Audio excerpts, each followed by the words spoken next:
So thank you all again for being here this evening. I'm Rich Donovan. I'm the Director of Transportation Planning with the Naugatuck+Valley Council of Governments, or NVCOG. We are an organization of 19 towns and cities here in the Naugatuck Valley. So we cover Waterbury down to Shelton and up through Bristol, and then across Southbury over to Cheshire. And so we're here to, we do a couple of different things for the town. We're really technical assistants. We're here to provide help wherever we can as the town is trying to make decisions or work through some of these bigger problems like transportation related issues. We are also the federally designated metropolitan planning organization. And so in that capacity, the mayors and first selectmen of our member towns are actually responsible for programming all the federal transportation dollars that come through into the state. And so in that capacity, we've been working with the town now for just about a year to get to this point in the study. As some of you may know, the Connecticut Department of Transportation is working on a pretty significant project and has been for 50 years. Is that right? Actually, it's more than that. For a very long time on exit 17 off of Interstate 84 and the intersection of Route 63 and 64. An original concept for that, we had some concerns about how that was going to impact Route 64. And that's where this study really came from. I believe it's in the slide deck. We'll look at the new concept plan that we actually think will be a lot better in that sense. But even so, we know that there are some issues and some concerns that we can look at and we can help to make a little bit better.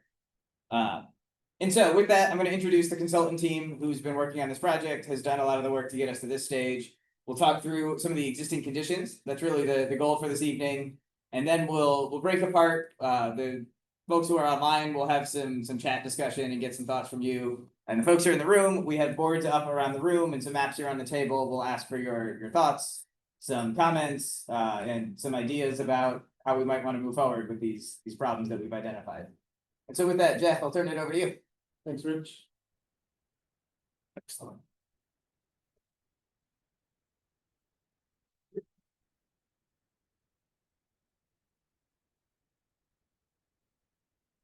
Okay, we're working on it. Good evening, everyone. Thanks for coming out. So we have a presentation. It's about 25 minutes, 30 minutes.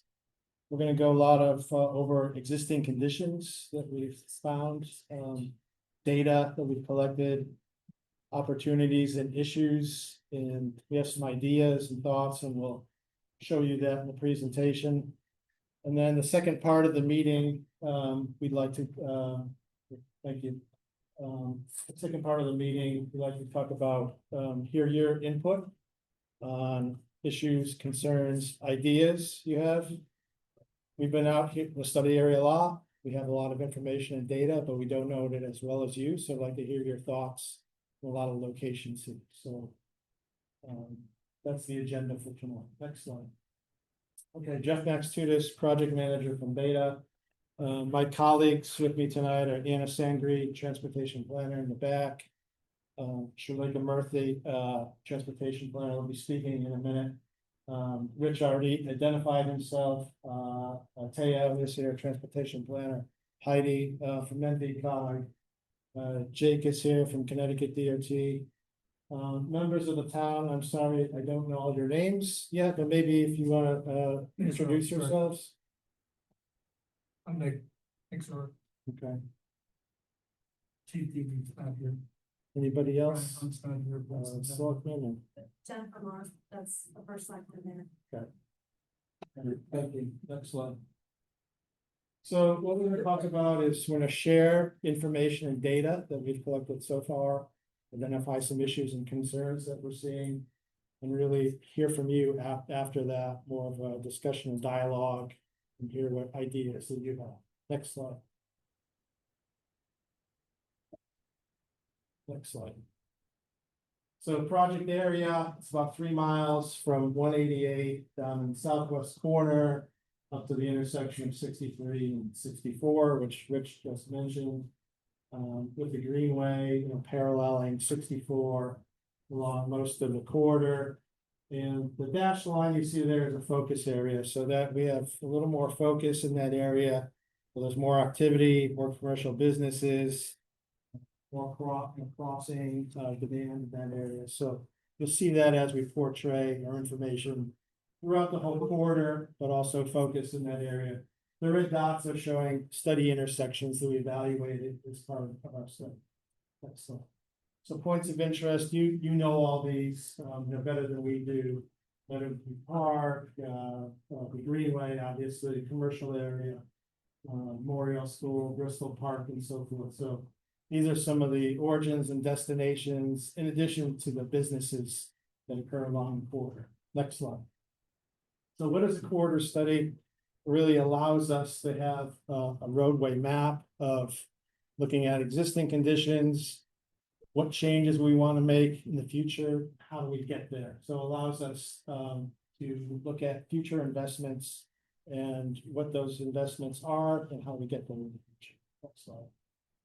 So the goals that we identified for the project are improved mobility, particularly for people walking, biking, or rolling, those vulnerable users in the corridor who aren't driving.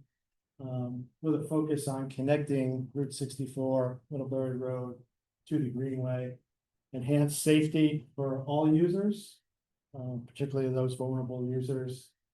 Prioritize people of all ages, including the young, older residents, and all abilities. Improve connectivity, as said, to destinations or origins in the corridor. And provide opportunities to further enjoy, socialize, meet, enjoy the area, and for people to visit community, the commercial businesses. So at this point, I'm going to hand it over to Shreleka, and she's going to talk about existing conditions that we collected and observed in the corridor. Shreleka. I would like to take us through some of the existing conditions. That's what we've observed in the corridor so far, what the kind of state of transportation is. And then we'll get into some of the issues and opportunities that we've identified based on what we see today. So there are a couple key framing questions that we use when we're doing an existing conditions analysis. We are thinking about how people get around in the study area. So as you saw earlier, we have a couple of key intersections that we're looking at through the corridor. Traveling east to west, we start with the intersections of Route 64 and Route 63. Going a little further, we are also looking at the intersection of Route 64 with Memorial Drive and Foster Street. We are looking at the intersection of Route 64 and Glenwood Avenue, as well as the 64 and Whittemore Road, and ending at the western extent of the study area with the intersection of Route 64 and Southburg Road or Route 58. Along the corridor, you can see up on screen as well as one of the boards we brought up. We are looking at existing sidewalks, trails, and crosswalks. So we've identified sort of color-coded which sort of portions of the sidewalk network are made of, what material, whether they're part of the Greenway, which primarily they are.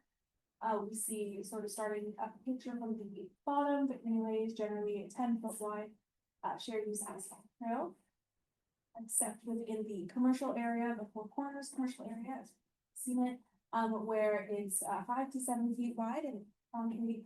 And we also know there's just 4 opportunities to cross Route 64, Memorial Drive, there's a mid-block crossing by the gas station east of Glenwood Avenue, at Glenwood Avenue itself, and the Line Avenue. Looking a little further into the commercial area, this slide sort of shows where there are where the sidewalk is made of concrete, where it's made of asphalt, where there are crosswalks, where there are ramps, and whether they're ADA compliant or not. So a couple observations that we've made through our existing conditions analysis. We note that the north side, Route 64, in this commercial area has fragmented sidewalk connectivity, meaning that it's not continuous necessarily the way it is on the southern side. And this is to a number of reasons. Driveways, for example, which we'll get to bit. We also observed a little bit of inconsistent sidewalks, snow clearance within the commercial areas. This is notable since that sidewalk is part of the Middlebury Greenway. We note also that Greenway users, traveling down Foster Street have to walk along the street. They don't have a separated kind of area off the road, to get from, sort of that Yale Avenue area to further east on. And then we also note the crosswalk by the school, doesn't have any ramps or connectivity, and it doesn't really connect to a sidewalk. That's all. Thinking about the Greenway itself, this definitely is one of the town's major assets. It extends from Route 63 and Woodside Avenue, to the east, to Route 64 by the Ossipog Little League Field, to the west. It is a bi-directional asphalt, trail, shared path used by primarily pedestrians and cyclists. It's generally 8 to 10 feet wide, as previously mentioned. And in the commercial area, it's a narrower sort of concrete 5 to 7 feet wide sidewalk. We also look at public transit. CT Transit operates Route 442 along Route 64 on weekdays. What's notable here is that the bus does provide infrequent or limited service 6 days a week between 8 AM and 5 PM. And some stops can be relatively inaccessible for pedestrians. For example, at the stop near Yale Avenue, there's no sidewalk provided to access. So this slide shows average daily weekday traffic volumes, down the corridor. These are counts that we collected as part of the study. There's kind of a lot on the screen, but what's notable here is that volumes on the main portion of the corridor, that is along Route 64, are between 4,000 and 6,000 vehicles a day. Whereas on the side streets, it ranges a little more, a little lower, between 300 and 700 vehicles a day. And this is an average. Next slide. We are also looking at volumes for the trail itself. So these numbers are based on the Connecticut Trail Census Dashboard at users in 2024. What we learned is that they were on average 176 daily users of the Greenway in 2024. This is of course an average. This number probably goes up in the summertime, goes down later. And when we think about total uses for a 366-day period, there were approximately 64,000 users of the trail last year. People on the trail primarily were walking or running, with about 11% biking and 5% using another kind of mobility device or skating or scooter, something other than just walking.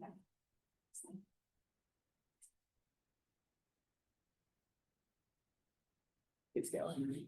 Did it freeze? Yep. Sorry.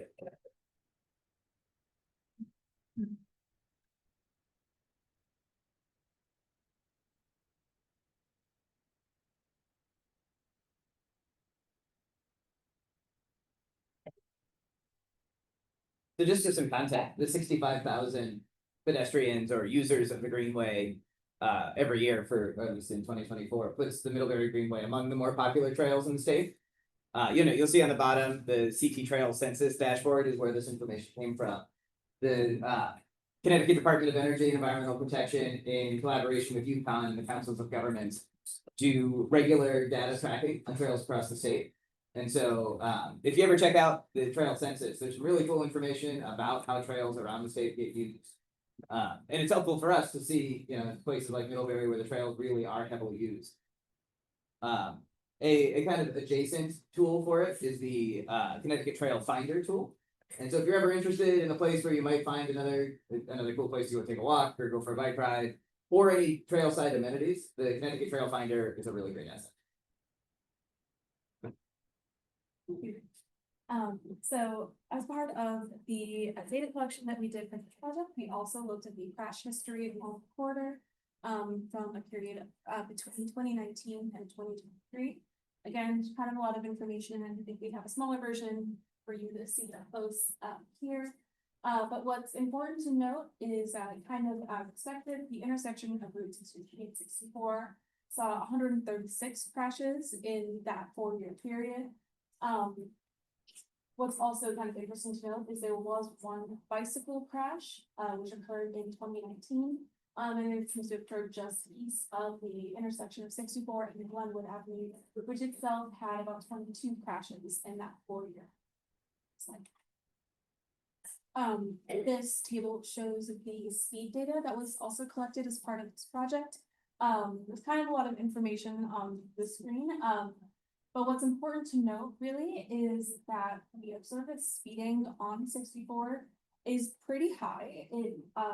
You're looking at the sort of third row down where it says Route 64 west of Glenwood Avenue. You see that the speed limit is posted at 35 miles an hour, and vehicles are observed traveling at 44 or 46 miles an hour, which is about 72% higher than speed limit. So what that tells us is that there is a lot of speeding on 64, especially coming into that commercial area where there is a potential for more pedestrian and bicycle activity. On the screen here, we have the level of service analysis. This is more technical tool that we use to look at how well an intersection is operating in terms of traffic flow. And level of service is calculated on a scale from A to F, with intersections operating at A, mean that they're operating really well, there isn't a lot of delay, and there isn't a lot of vehicle queuing. Intersections that operate at a level F mean that that intersection is operating poorly. There is just a lot of queuing, there's a lot of traffic happening there, and there's just a lot of backup. So generally the intersections in the corridor that we're looking at operate pretty decently, either at A, B, or C. The notable exception is the intersection of Route 64, Memorial Drive, and Foster Street, which during the AM weekday peak hour operates at a level of service F. So this is important to note as we're thinking about some of the issues along the corridor that we're seeing later. So another question that we asked to frame our approach is what kind of amenities are provided for people traveling along or visiting the corridor? One thing that we look at is the idea of placemaking elements or little bits of character that just kind of make people feel more comfortable traveling, or that help people find their way where they're traveling. So we note some sort of great examples along the corridor. The Pocket Park at the corner of the road, Route 64 has provided a nice secluded spot to sit and kind of enjoy the shade in the summer, in the winter, so beautiful little snowy pocket. There are trash receptacles, bags for dog waste, and seating along the greenway itself, excuse me. There is an interpretive sign about a historic firehouse along the greenway in that commercial area again. And in the wintertime, businesses decorate some of the ornamental light posts, just adding to that kind of community feeling see on the corner. Going further, the greenway itself has wayfinding and streetscape elements such as directional signs telling you which side of the path you should walk on, and trash receptacles. Businesses provide a lot of key services for Route 64's commercial district. The corridor itself has access to a lot of protected natural space, including the Ivory Walk Reserve.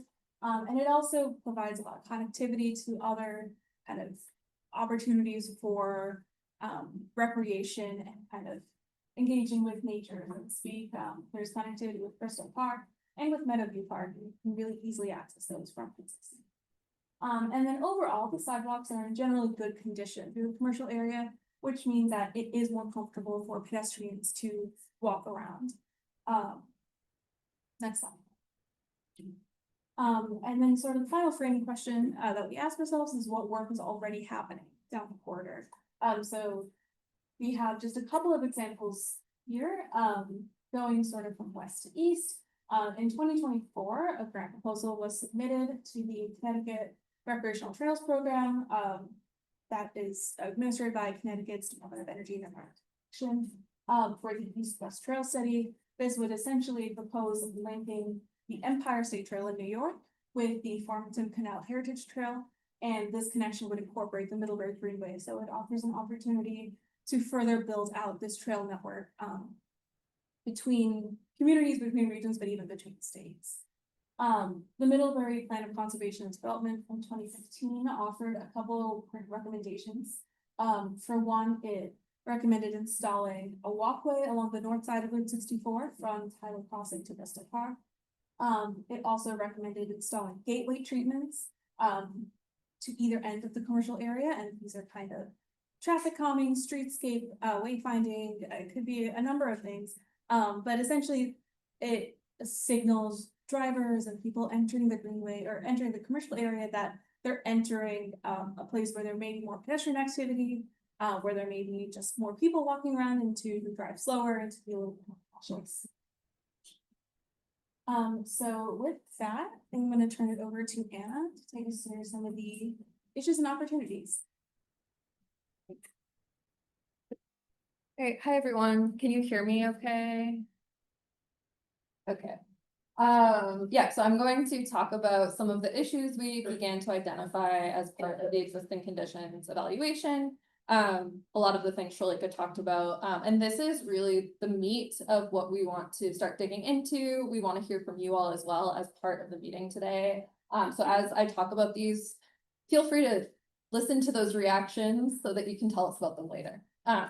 Some of the key issues we've begun to identify along the corridor, as Shalika mentioned, speeding is an issue that we've heard, we've seen through the data, and we want to hear from you about that. Some of the intersection alignments are a little confusing. For example, the 188 Whittemore Road intersection, it's a little challenging to understand where the turn is. It's kind of a wide intersection.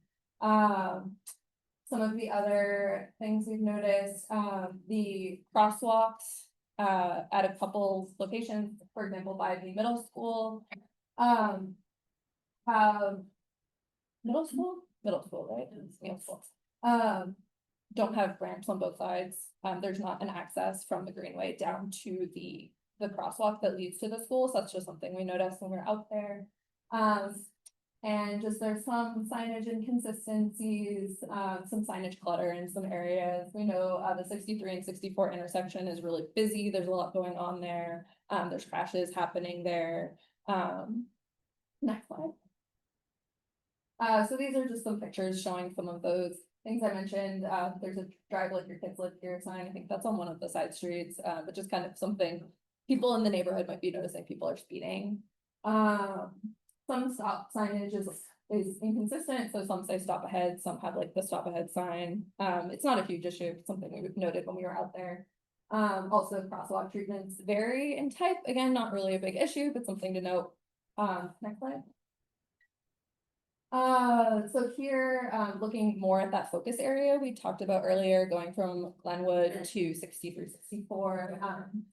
There are, I think you can cross at Glenwood, there's a crossing by the gas station, and then there's a crossing by the school. But there might be missing crossing opportunities for people who live on the north side. So that's something we noticed. There's only 3 crossing opportunities. There are, like Shalika mentioned, there's an inconsistent north side sidewalk. There's some bus stops that are pretty hard to access. Yeah, those are the things. Next one. Oh, and 63 and 64 doesn't have a dedicated crosswalk. Other key issues, this is you can see on the top on the left, right? That there's a pretty long crossing across Regan Road. There's not a signal there telling you that you can cross, so that's just something we noticed when we were out there. The ramp at Glenwood and Route 64 doesn't go to anything, so that's just something to think about when thinking about that north side connectivity. Crosswalk again doesn't have ramps. Yeah, some of the things we noticed. But again, we want to hear from you. So these are things we've started to notice, but we want to hear reactions. So and other things, the greenway is a lot narrower in the commercial area. It goes from 10 feet to 7 feet. So this isn't really great for accommodating people both walking and biking in both directions. It's not quite wide enough. Again, some bus stop issues at the Glenwood Avenue. There's a bus stop on the north west side and there's no crosswalk to actually get to it. Next slide. Other issues, we've heard the Yale Avenue, and Route 64 intersection, it's hard for fire trucks to make that turn and get up into the neighborhood. So that's something we wanted to think about.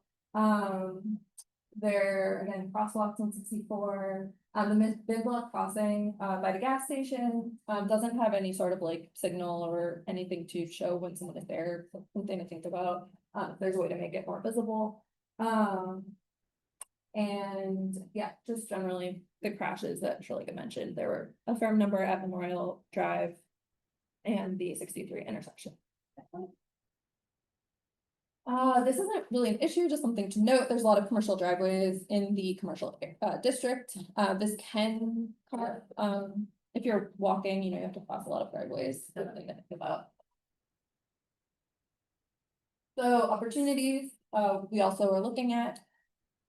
So we looked at where is like public land in the area. This is an opportunity for potentially putting additional trail connections or things like that. There's also new commercial developments going in. We all know this one, but just thinking about how that connects in with the existing infrastructure. The Greenway, again, offers an opportunity to have more connections to it, allow more people to access it from their houses. And just the shoulder on Route 64 is pretty wide in some locations, especially in the commercial area. So it is an opportunity to look at for if it could be repurposed or if that makes any sense. Next slide. Other opportunities, like Philippa mentioned, there is more opportunity in certain areas where there's not as much traffic to potentially think about changing up the signaling, making there more walking and biking opportunities to cross. But also there's areas where there's a lot of congestion, so that's another thing to be thinking about. There is the 63 and 64 project that I think has kind of come in and out, so that's something to be thinking about as well. And It's definitely happening this time. it's definitely happening, okay. So, and then the Tucker Hill Road also is pretty wide, so it's again an opportunity to think about if there's possibility to repurpose space to provide a wider walkway or bike facility. I saw people making, I'm curious what you're talking about. The speeding intersection at Tucker Hill, the new crosswalk in. Oh. I'm cutting up my road. Crosswalk looks great. Yeah. I guess, Yeah. So we started to look at concept ideas. We wanted, these are really preliminary. We really want reactions from people. So I just want to keep saying that. But we can look at the early concept. So as I mentioned before, fire trucks have trouble making that right turn onto Yale Avenue. So one thought is to allow fire trucks to use the Greenway as a access point, but only sometimes in just one direction. As a potential, this is something we just looked into as an alternative. It would require widening the Greenway in the section. Next slide. Another option is to expand the turn radius at Yale Avenue to make it wider, so that trucks can more easily complete that turn. You know, this would make more sense probably if it's possible, just because then you're not affecting the Greenway in any way. So that's something to be looking into. This could also realign the, as you can see on the east side, put a curb extension and make it more straight. So currently it's pretty wide at that entrance point. We're also going to talk about Foster Street and Route 64, the intersection there, with some different alternatives. As I mentioned earlier, there's no access currently from the Greenway to get to the middle school. There's no connection on Foster Street down. So we're looking at opportunities to potentially add that by repurposing travel lanes. Also, this would help with reducing turning movement conflicts at that intersection. There's a lot going on there already. So thinking about how can you kind of simplify the intersection. So you can go down the slide. So one option would be to take away a travel lane going, let's see, so we keep one going eastbound, but remove the westbound travel lane. So this wouldn't, it wouldn't allow people to turn in, you would only be able to go out. And then, next slide. This is the same thing, but, would be the other direction. So going only in, not out. So again, this would allow there to be access going to the current crosswalk. Currently, there's no access. And then the third option would be, dead ending the greenway and providing, dead ending Foster Street and having the greenway continue down in that space. So these are some options for creating that connection. Next slide. And yeah, so I hear people talking, we want to hear what you're thinking. We have a lot of maps and stuff that we would like people to write sticky notes on and tell us what you think. We also have a concept over here so that you can look at it in more detail closer up and think about it a little bit more. We also only have done a couple ideas. We really want to hear other ideas you might have for the corridor. And Jeff will talk about next steps. So. Thank you, Anna. Yeah. Next slide. So, where we are tonight, public meeting, October 2025. So it's initial public meeting, presenting existing conditions, getting your thoughts, ideas, and reaction to some information that we have. We do have a project advisory committee we'll be meeting with this fall. But we're going to be taking information from this meeting and input from the survey that we have and developing recommendations and concepts for the corridor draft form. And then putting that into a draft and presenting maybe here back in early 2026 to present our draft recommendations, get your input on that. And then wrapping up the final plan and implementation plan in spring 2026. So that's our schedule, the next steps for the program. Next slide. So the activities that we mentioned, Anna mentioned, there's maps that we have questions, question boards, maps with stickies. The project team's going to be circulating. We'd like to talk to you and hear about ideas, concepts that you have. We have a comment box over here if you want to have a comment. We have survey forms and hard copy if you'd like to take that. And next slide, please. We do have a survey that's available on the NVCOG website. There's a QR code there. There's a link so you can go to the survey and take that. Love to have you take that survey. Again, there's a hard copy right there. So I think that's it. Next slide. So before we kind of break out, and I'll just say there's pizza back there. Help yourself, food. Is there any general questions that you have right now before we kind of break out and discuss issues and opportunities?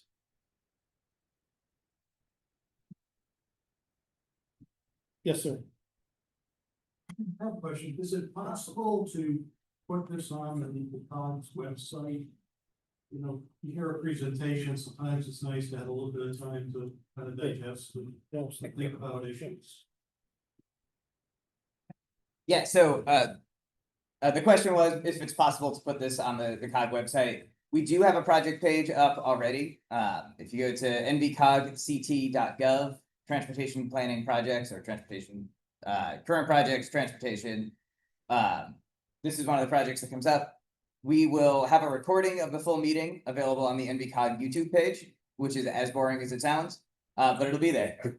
We will have the slide deck from this evening on the project page on the website. The survey is linked off of the project page on our website, and the website is now in the chat for those of you who are listening in online to access. So yes, all of this material will be out there. As we get into some of the next steps, we will be breaking out concept plans into separate documents so you don't have to scroll through 100 slides to get there. We'll try and make everything as easily available to anybody who wants to go take a look at it as possible.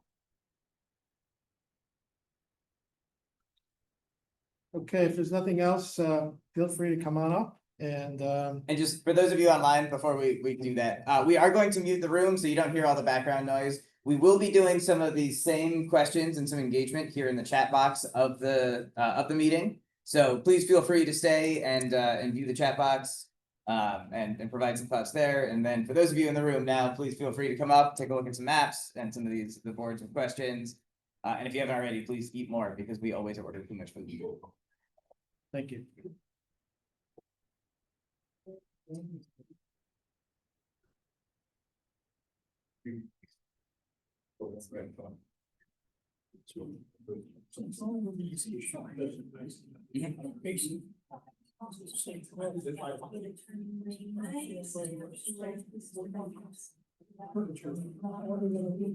Last down, get red.